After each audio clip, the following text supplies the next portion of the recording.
Oh,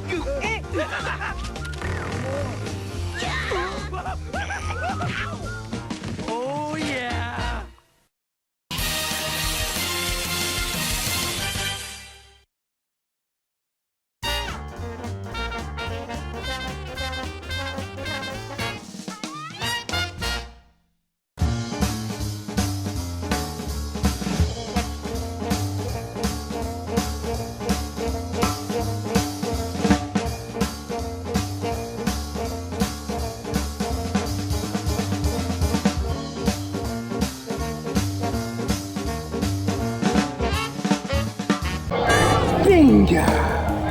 Yo, Sean! What's up? I hit the mother load, man! Dude! Yeah, Jawbreakers! What? Yeah, Christine, you want to try Jawbreaker?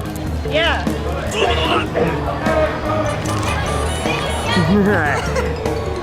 You gotta remember, you're supposed to melt it in your mouth, not swallow it. And what are you doing?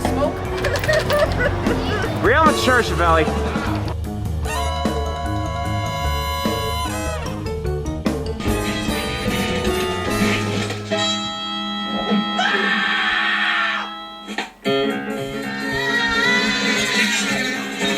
The memories. Dude! Yeah, what's up? I can't believe you got yourself a bag of Jawbreakers. What's the occasion? Isn't it obvious? Wow. Okay, that makes sense. Well, I mean, yeah, it is the 25th anniversary of that awesome show. Oh my god. So much nostalgia. I remember when my mom told me not to watch it when I was a kid, but I did it anyway.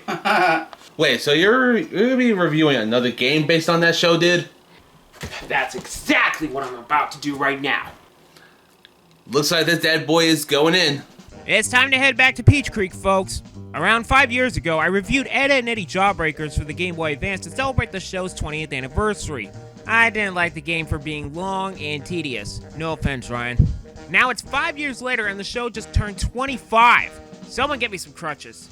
Once again, going back to the series on the Max app, nostalgia punched me in the face like... yeah. Although the show isn't perfect since there are a handful of episodes I refuse to go back to. So the second attempt at an Eddy game will be available for all consoles this time. The Mis-Edventrues was a game I heard of upon release, but didn't manage to play it back then. A few years ago, I managed to get a copy on eBay at a good price, so here we are today. With BAM Entertainment filing for bankruptcy, Midway was tasked with this one and hired Behavior Entertainment to develop the next Eddy video game. Behavior was known as A2M at the time, standing for Artificial Mind and Movement, and it was a company that I was familiar with, Ice Age on the Game Boy Advance. I had some fond memories with that game. However, they changed their name in 2010 because people with dirty minds, including Sean here, think that the acronym stands for ass to mouth. Anyway, the game was released for all consoles, PS2, GameCube, Xbox, PC, and even the Game Boy Advance on October 30th, 2005, shortly before Season 5 aired on Cartoon Network. How peculiar. So, does the Mis-Adventures capture the likeness of the show? Well, that's what I'm here to find out.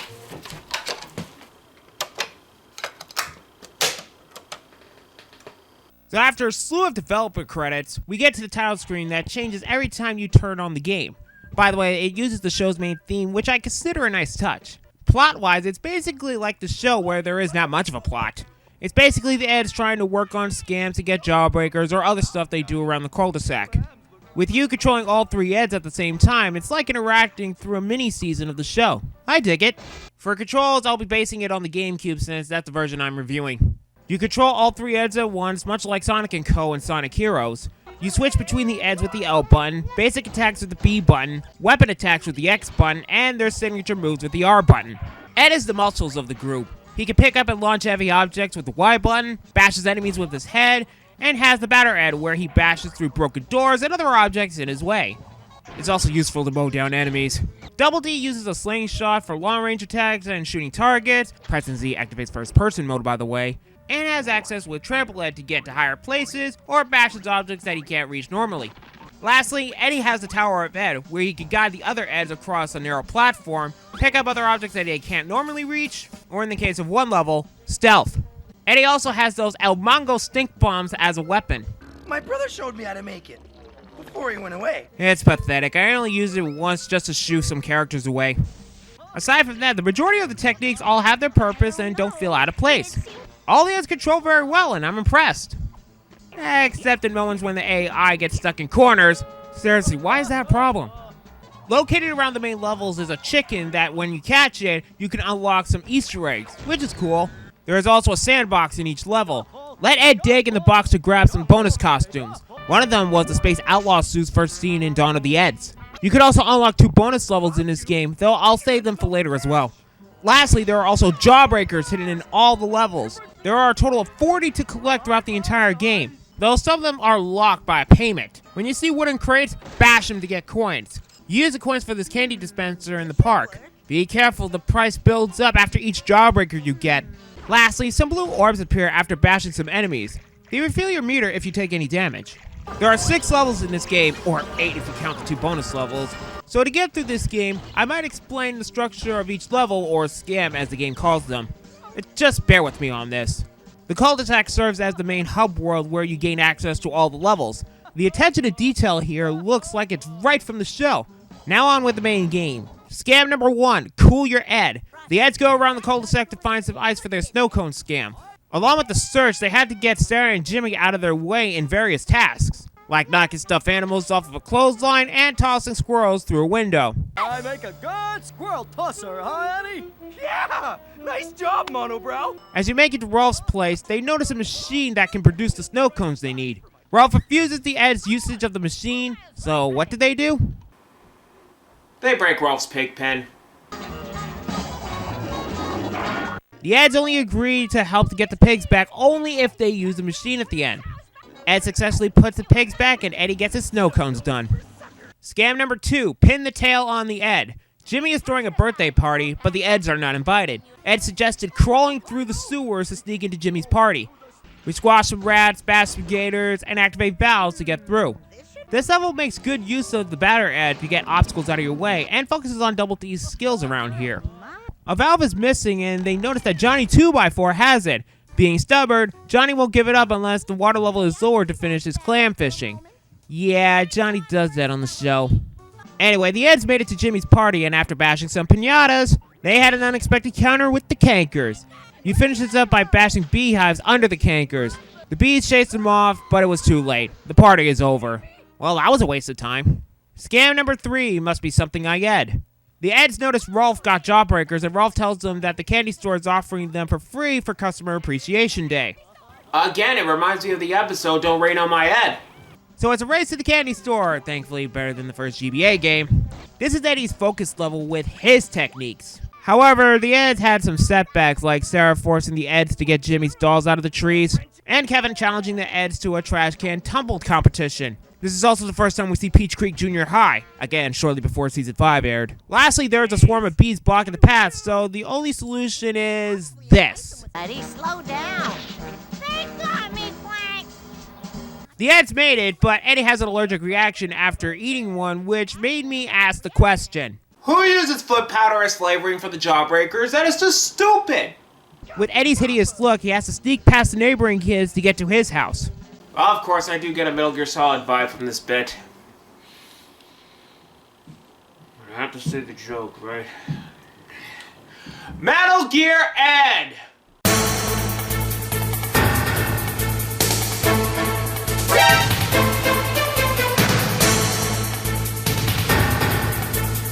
I find this part difficult. Every time you get caught, it's instant death. By the way, Kevin calling the Eds losers was recycled from Hands Across Ed. Listen. Losers. Anyway, the Eds made it, but it's too late. The neighboring kids caught Eddy and got embarrassing photos. And that's just really sad. Scam number 4, Ed on arrival. Rolf challenges the Eds to traverse the construction site for an Urban Ranger badge. Eddy only accepted the challenge when he learned Kevin was last year's champion. At this point of the game, you've mastered all the Ed's skills. It takes all 3 of them to get through the construction site. Plus playing whack-a-mole with Jimmy. That's for if it smells like an Ed, you twerp! There is one section where you have to activate a power generator by replugging the power cords. There is one door where you have to do it in the right order, kind of like a Resident Evil puzzle. After that, we get a battle with Rolf's goat Victor and a race with Kevin. However, Kevin rigged the track so that he could win. Though with enough patience, I managed to win the race, but Rolf splits the bed so that all 3 Eds have a piece. Oh, that's real nice. Scam number 5, Nightmare on Ed Street. Wow, nice reference. Jimmy lost his doll, Mr. Yum Yum, and Eddy found it at the abandoned house that was first seen in Honor Thy Ed. Eddy will get it back only if Jimmy pays up. He agrees only if he retrieves it in one piece. Turns out that Ed and Eddy planned this to happen. However, Ed said they left it on the mantle, not the window. That's when the Cankers arrive with a deal. Boyfriend gifts for Mr. Yum Yum. Oh dear! We do a lot of exploring to find gifts for the Cankers, along with traps to avoid and puzzles to solve. Seeing a lot of references from Honor Thy Ed, like the creepy tunnel of love, more like a house of horrors to me, with rats and spiders all over the place. Cutting things short, Lee gets a ship in a bottle, Marie gets a can of axle grease, and May a book on taxidermy, whatever that is. Taxidermy, the art of preserving an animal's body by mounting over an armature or stuffing for the purpose of display or study. The best example, the cocaine bear. Double D deactivates the table saw and saves Mr. Yum Yum. Or did he? Yeah, the doll was still sliced in half and it was a failure. Now for the final scam. Ed marks the spot. After all this, Eddy is getting his secret stash of jawbreakers for the others. As he opens the case, it's empty. However, Eddy notices a torn piece of paper which looks like a map piece. So in this level, we have to find all the map pieces and save the jawbreakers. The obstacles and enemies are the toughest we have encountered. However, once you figure them out, you can progress smoothly.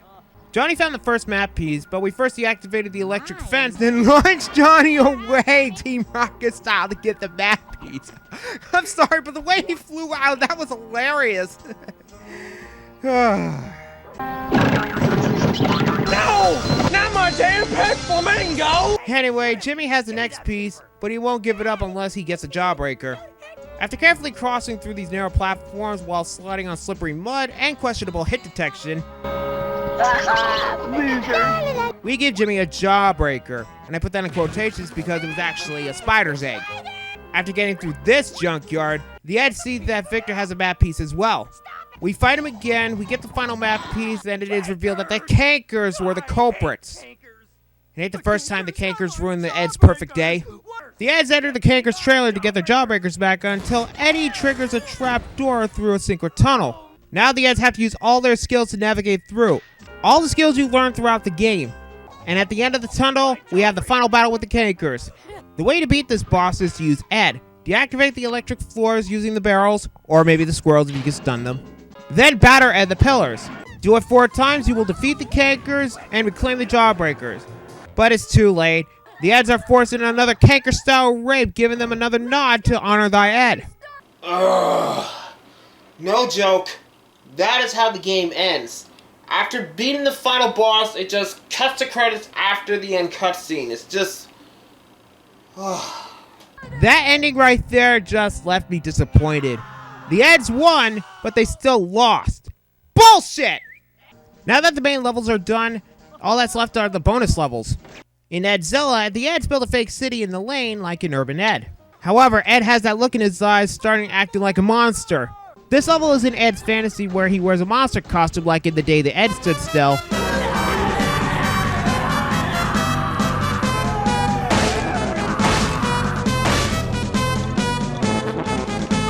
Bashing buildings and invading fighter tanks. This level is lots of fun. Just bashing the buildings into rubble is just satisfying as hell. However, the Kanker monster is tough. The hit detection and the camera angles messed me up. Ed has some psychotic fantasies, by the way. The other bonus level is Rebel Robot Ranch. The Eds, as space outlaws, are trapped on a robot planet. With Ed captured in the first half, the other Eds have to save him and defeat the giant robot at the end. Again, it's all in Ed's fantasy, and I have no problem with that. The last thing before the critical analysis are the bonus videos. Yeah, you can unlock bonus videos in this game. One of them being the trailer for this game, a brief sound of the voice actors from the show, and of course, my best friend, Plank. A music video that I remember seeing on Cartoon Network, and you can view it in this game. Awesome. Graphic-wise, it captures the likeness from the show, though it does follow the same trap of forcing 2D animated characters and making hideous 3D models. Did you say sugar? I need some sugar to power my newest invention. Eddy is the prime example of this. Aside from those hiccups, the devs did their best. Though the in-game cutscenes are another foot. No offense to Flash animation, but the show always used traditional animation throughout its run. I guess it was not in the budget and they worked with what they had. The biggest positive of this game is that the entire voice cast from the show reprised a role in this game, with Matt Hale, Samuel Vincent, and Tony Sampson as our Eds. Of course, I do have to mention Ralph's voice actor Peter Kalamis, who also voiced Goku in the Ocean dub of Dragon Ball Z. Also, yes, he did the Kamehameha wave in Ralph's voice at a convention, and it was hilarious. Kamehameha! And Mike? Lastly, the music is just tracks ripped right out of the show. I'm not saying it's a bad thing because I love the music from the show and I'm glad they included it in this game. Honestly, I'm actually surprised. This game does capture the likeness of the show. The levels are well designed, capturing the areas from the show like the cul-de-sac itself, the construction site, the abandoned house, and even the trailer park. The devs know what to deliver and as a longtime fan, they succeeded. Despite the ending disappointing me, I still had fun interacting through these levels like I'm part of the episodes of the show. If that's the case, then I tip my hat to you.